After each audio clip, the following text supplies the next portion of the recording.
Sluší mi to. Tričko, vážně. Mám si vzít košili.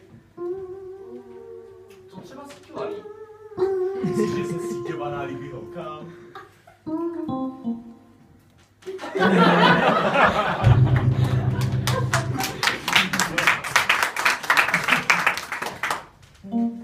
A ty myslíš, že ne?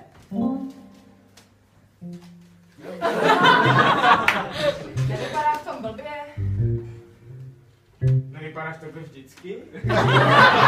Nechceš si ho vzít ty? Mohl bych? Neměl bys? Já si ho teda vezmu.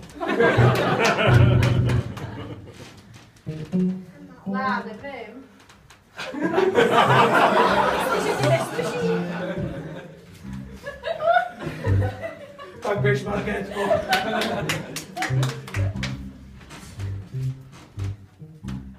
To zrcadlo je v pořádku? Připadá ti, že rozšiřuje? Jen...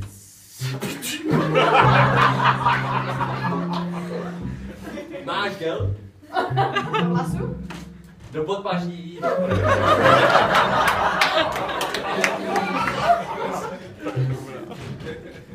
Myslíš, že se dám třeba do podpaží, nebo co? Nevím.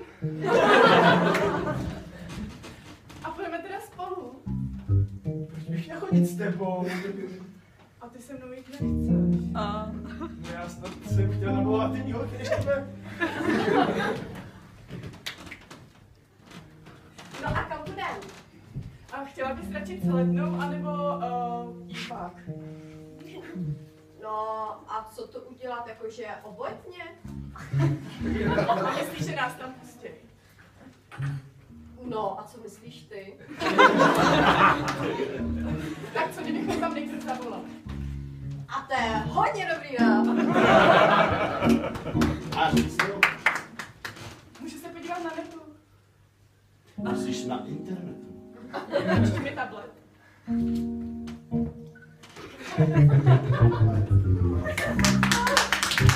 Poslední. A pak to ukončíme. Víš, kolik už je hodin? Já nemám hodinky. Já mám Apple.